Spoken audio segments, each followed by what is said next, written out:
जय हिंद दोस्तों, मैं ओपी सिंह स्वागत करता हूं आपका अपने YouTube channel OP Singh academy में।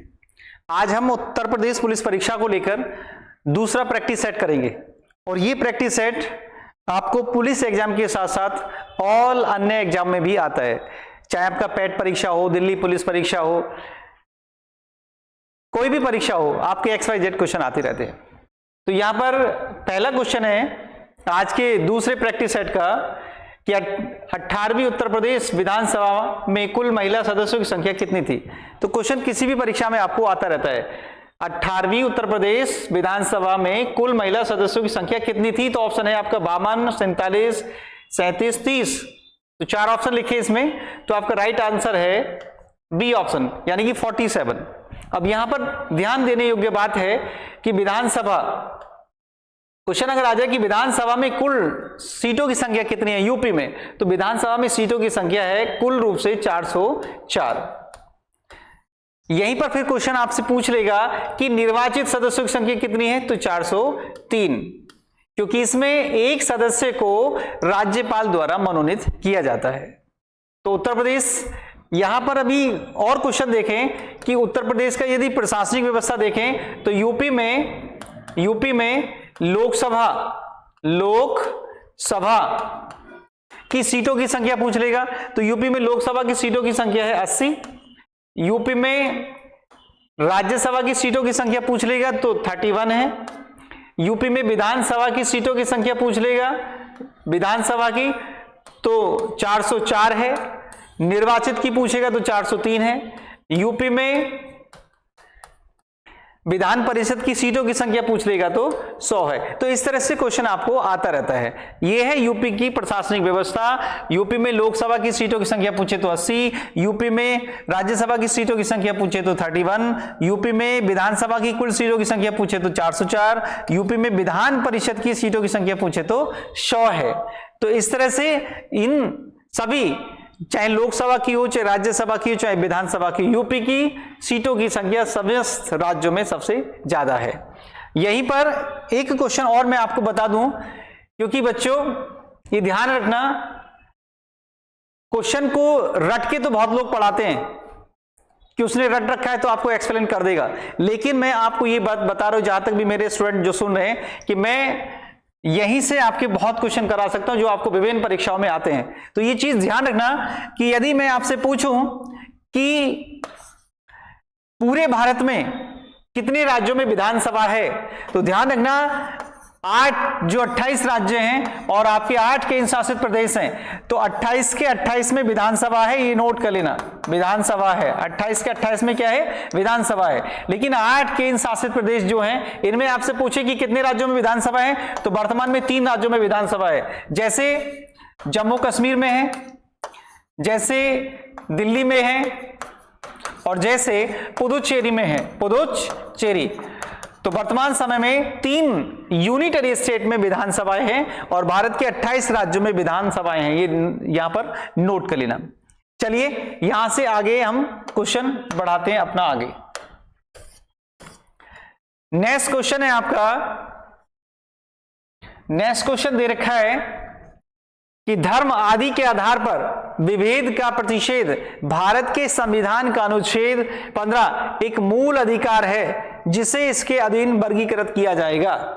तो क्वेश्चन ये आपसे पूछ लेता है, पहला दे रखा है धर्म की स्वतंत्रता का अधिकार, शोषण के विरुद्ध अधिकार, सांस्कृतिक और शैक्षिक अधिकार, समता का अधिकार यानी कि समानता का अधिकार।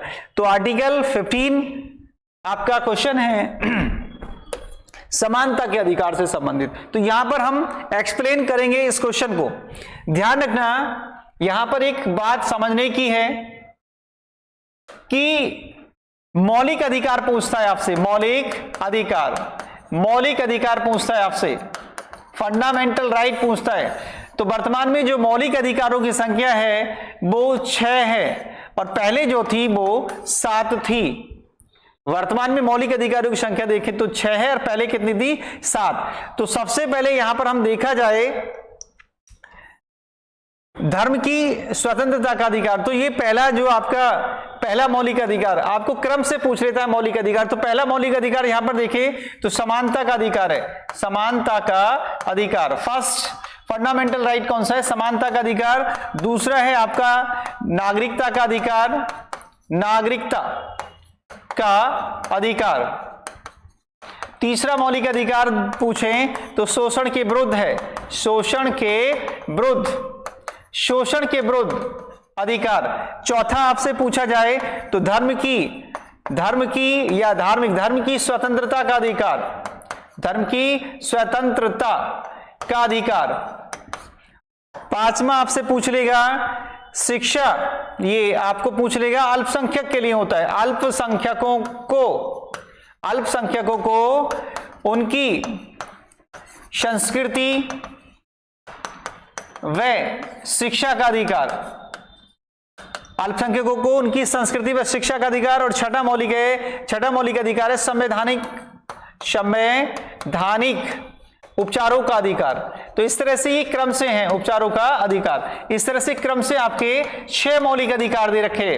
तो ये आपको बिल्कुल क्लियर टू क्लियर याद होना चाहिए। तो इसमें धर्म की स्वतंत्रता का अधिकार जो है चौथा है, शोषण के विरुद्ध जो है वो तीसरा है, सांस्कृतिक और शैक्षिक अधिकार आपका पांचवा है, और समानता का अधिकार आपका पहला है। तो बच्चों यहां पर ध्यान रखना है कि समानता का अधिकार आर्टिकल अनुच्छेद 14 से लेकर 18 तक है। तो अनुच्छेद 14 से लेकर 18 तक, यहां एक ध्यान रखना, अनुच्छेद 14 से लेकर 18 तक समानता का अधिकार का उल्लेख है। तो यहां पर एक बात यहां नोट करनी है आपको कि समानता यानी कि धर्म की स्वतंत्रता का जो अधिकार है वो आर्टिकल 25 से लेकर 28 तक इसका उल्लेख मिलता है। शोषण के विरुद्ध आर्टिकल 23 से लेकर 24 तक उल्लेख मिलता है। सांस्कृतिक व शैक्षिक अधिकार का उल्लेख आर्टिकल 29 से लेकर 30 तक मिलता है, और समानता के अधिकार का उल्लेख आर्टिकल 14 से लेकर 18 तक मिलता है। तो इस तरह से क्वेश्चन आपको पूछता है। तो इतने आर्टिकलों में मौलिक अधिकारों का वर्णन किया गया है, तो इसको आपको याद करना है। आर्टिकल 15 के अंतर्गत आता है आपका समता का अधिकार, यानी कि विभेद का प्रतिषेध, यानी कि धर्म के आधार पर, वर्ग के आधार पर, समुदाय के आधार पर, लिंग के आधार पर विभेद ना किया जाए। तो ये उल्लेख है हमारा आर्टिकल 15 में, और 15 के अंतर्गत आता है समानता का अधिकार, right to equality. Next question यहां पर देखेंगे आगे। नेक्स्ट क्वेश्चन है कि उत्तर प्रदेश के किस शहर में पागल बाबा मंदिर स्थित है? उत्तर प्रदेश के किस शहर में पागल बाबा मंदिर स्थित है? तो वृंदावन में, वाराणसी में, सारनाथ में, चित्रकूट में। तो ये है हमारा मंदिर वृंदावन में। तो वृंदावन में पागल बाबा का मंदिर स्थित है। तो ध्यान रखना, यहां पर कुछ क्वेश्चन और पूछ लेते हैं आपके सारनाथ से संबंधित। मैंने बताया कि सारनाथ एक बौद्ध स्थल है, प्राचीन बौद्ध स्थल है। यहां पर महात्मा बुद्ध ने ज्ञान प्राप्ति के बाद पहला उपदेश दिया था, और सारनाथ का प्राचीन नाम ऋषिपत्तन या देवपत्तन मिलता है। और यहीं पर आपको याद करना है चित्रकूट। तो चित्रकूट में पहला विकलांग विश्वविद्यालय, विकलांग यूनिवर्सिटी स्थापित की गई है चित्रकूट में। वृंदावन मथुरा के अंतर्गत आता है, यहीं पर पागल बाबा का मंदिर स्थित है। वाराणसी जो कि गंगा नदी के तट पर है, इसका प्राचीन नाम काशी था। तो क्वेश्चन इस तरह से भी आपको पूछ लेता है। चलिए नेक्स्ट क्वेश्चन आगे देखते हैं, जो परीक्षाओं में आपको पूछे जाते हैं। नेक्स्ट क्वेश्चन दे रखा है आपको विटामिन से संबंधित, और विटामिन से संबंधित यूपी पुलिस की, दिल्ली पुलिस की कोई भी परीक्षा हो एग्जाम में पूछता है, इसलिए हमें विटामिन को बहुत अच्छे से याद करना है। तो यहां पर क्वेश्चन दे रखा है, स्कर्वी रोग किस विटामिन की कमी के कारण होता है? स्कर्वी रोग किस विटामिन की कमी के कारण होता है? तो इसमें विटामिन है आपका सी। तो विटामिनों से संबंधित क्वेश्चन यहां पर स्टूडेंट आते रहते हैं। विटामिन बिल्कुल क्लियर टू क्लियर याद करना है। तो स्कर्वी रोग के बारे में मैं बताऊंगा। तो स्कर्वी रोग होता है विटामिन सी के कारण। अब यहां पर पूछा जाए विटामिन ए की कमी के कारण होता है रतौंधी रोग। विटामिन डी के कारण होता है सूखा रोग, या इसको रिकेट्स भी बोलते हैं, रिकेट्स भी बोलते हैं बेटा इसको। विटामिन बी के कारण होता है बेरी रोग। ये क्वेश्चन भी आपसे पूछ लेता है। और सी के कारण होता है हमारा स्कर्वी रोग। तो इस तरह से क्वेश्चन आपको आता रहता है। यहां पर विटामिन से संबंधित स्रोत दे रखे हैं, फल फ्रूट दे रखे हैं। तो ध्यान रखना, रतौंधी रोग में व्यक्ति को जैसे ही अंधेरा होगा रतौंध आना शुरू हो जाता है, मतलब उसको कम दिखना शुरू हो जाता है। विटामिन डी में देखेंगे तो बच्चे को सूखा रोग हो जाता है, यानी कि बच्चा जब छोटा होता है, बाल्यावस्था में होता है, तो उसकी हड्डियां कमजोर हो जाती है, और जब हड्डियां कमजोर होती है तो बच्चा सूखने लगता है। इसी को रिकेट्स रोग कहते हैं। विटामिन बी की कमी से बेरी बेरी रोग होता है। बेरी बेरी का मतलब होता है कि यहां पर इस रोग में मसल्स बहुत ही कमजोर हो जाती है, और इस रोग टांगों की मांसपेशियों को इफेक्टेड करता है, और जहां ये हो जाता है एक बार, वहीं पर बार बार उसको इफेक्टेड कर देता है, जिसके कारण चलने में भी बड़ी प्रॉब्लम होती है। इसलिए बार बार होने के कारण इसको बेरी बेरी कहा जाता है। आगे स्कर्वी रोग है। स्कर्वी रोग का मतलब होता है कि दांतों से खून निकलता है। दांतों से खून निकलना स्कर्वी रोग कहलाता है। और एक क्वेश्चन ये भी याद रखना कि कभी कभी दांतों में जो खून निकलता है उसको पायरिया रोग भी कहते हैं, पायरिया। और विटामिन सी के कमी के कारण भी स्कर्वी रोग होता है, इसमें भी दांतों से खून निकलता है। चलिए, और भी यहां पर बहुत क्वेश्चन है। विटामिन सी जो कि जल में घुलनशील विटामिन होता है, जल में 2 विटामिन घुलनशील होते हैं, बी और सी। आगे क्वेश्चन आएगा तो पूरा डिटेल में उसको कंप्लीट करेंगे। आगे क्वेश्चन, नेक्स्ट क्वेश्चन है, बहुत ही इंपॉर्टेंट क्वेश्चन है आपका। उत्तर प्रदेश स्वामी विवेकानंद ऐतिहासिक पर्यटन यात्रा योजना उत्तर प्रदेश सरकार द्वारा किसके लिए आरंभ की गई है?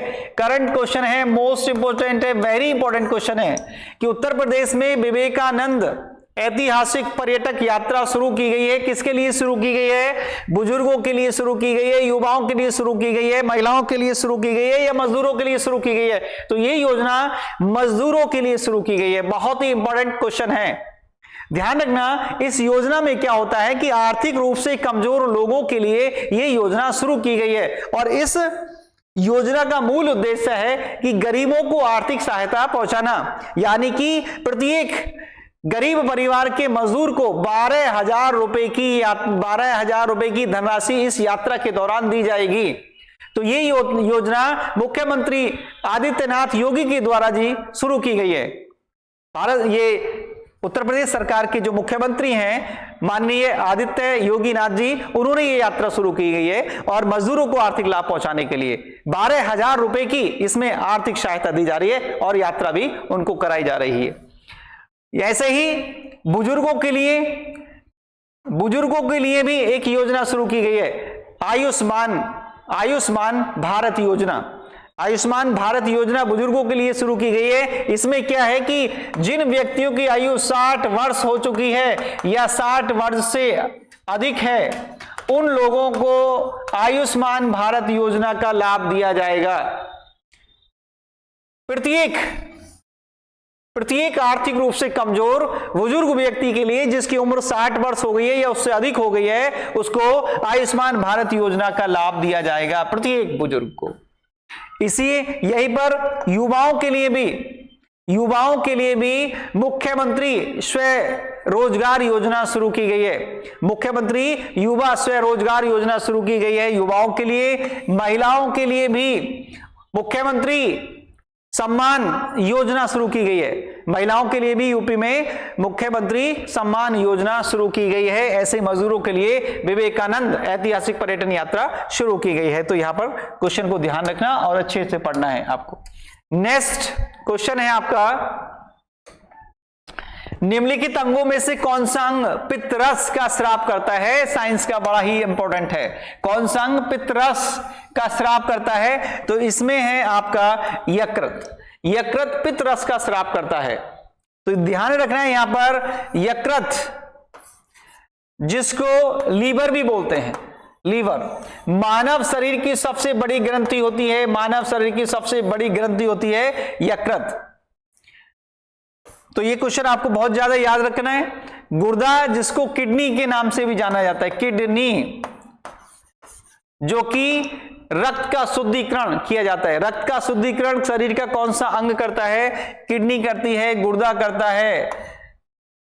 और ध्यान रखना, किडनी की कार्यात्मक इकाई है नेफ्रॉन। किडनी की कार्यात्मक इकाई क्या है? नेफ्रॉन, जो वास्तविक रूप से रक्त का शुद्धिकरण करती है। और किडनी की संख्या होती है 2, लेफ्ट एंड राइट में। तो क्वेश्चन ये आपका बहुत ज्यादा आता है, ठीक है, ध्यान रख लेना। आगे नेक्स्ट क्वेश्चन है आपका, नेक्स्ट क्वेश्चन है चालुक्य वंश का सबसे महान शासक कौन था? हिस्ट्री, एंशिएंट हिस्ट्री का सबसे अच्छा क्वेश्चन है और लगातार क्वेश्चन पूछा जा रहा है एग्जाम में कि चालुक्य वंश का सबसे महान शासक कौन था? तो विक्रमादित्य, पुलकेशिन प्रथम, पुलकेशिन द्वितीय या मंगलेश? तो इनमें सबसे शक्तिशाली शासक था चालुक्य वंश का पुलकेशिन द्वितीय।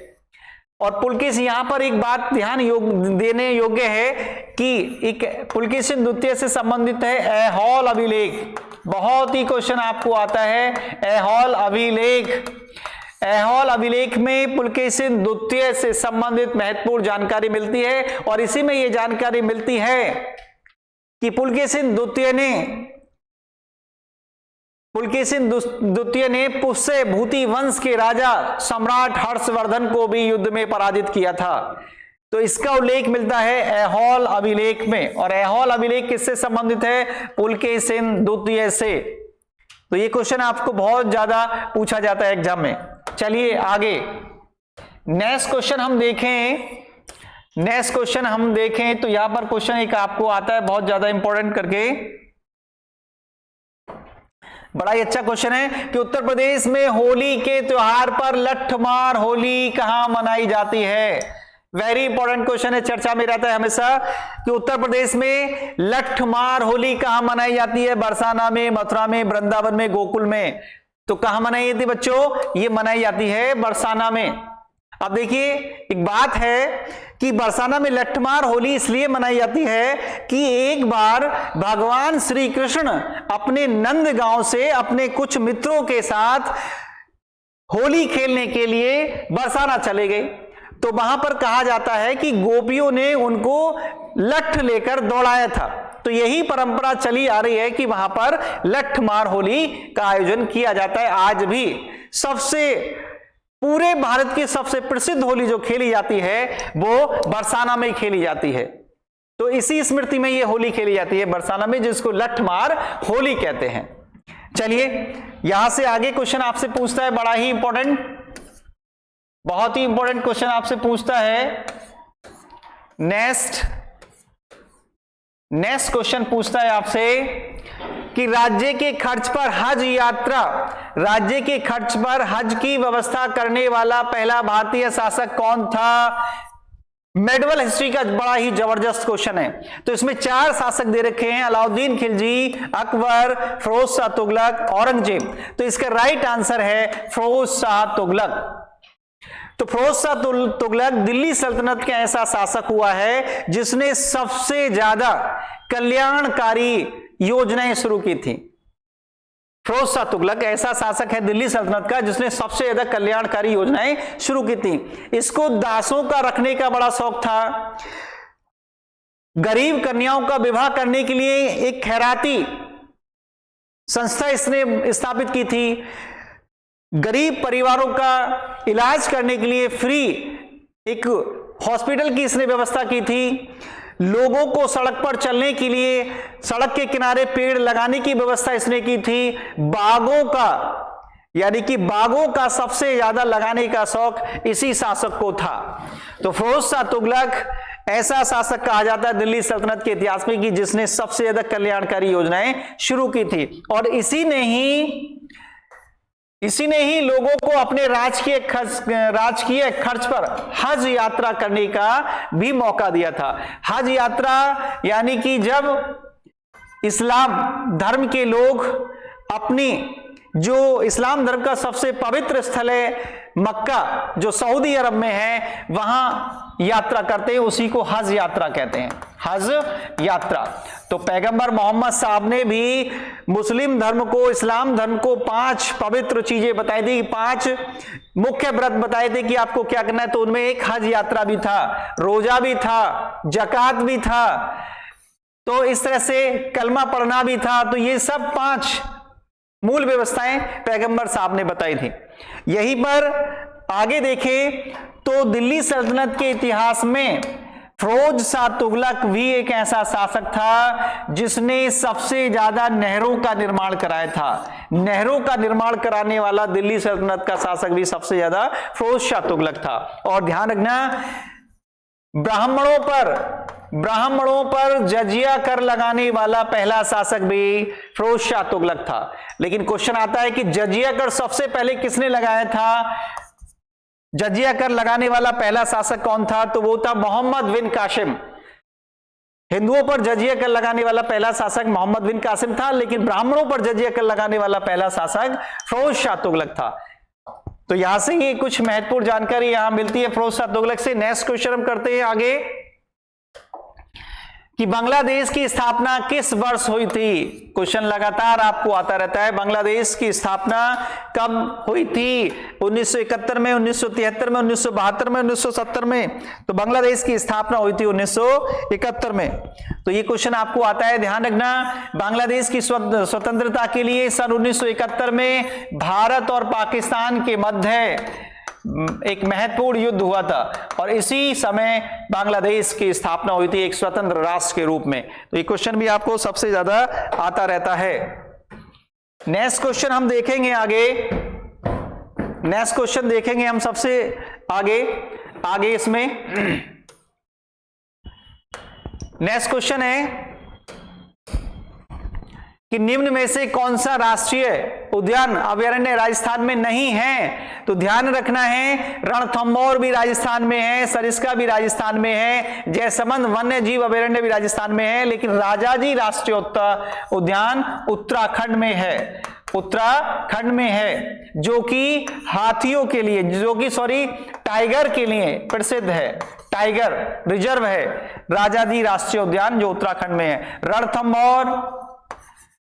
रणथंभौर जो राष्ट्रीय उद्यान है ये भी आपका टाइगर के लिए फेमस है, सरिस्का भी टाइगर के लिए फेमस है और जयसमंद झीलों के लिए एक प्रसिद्ध जगह है।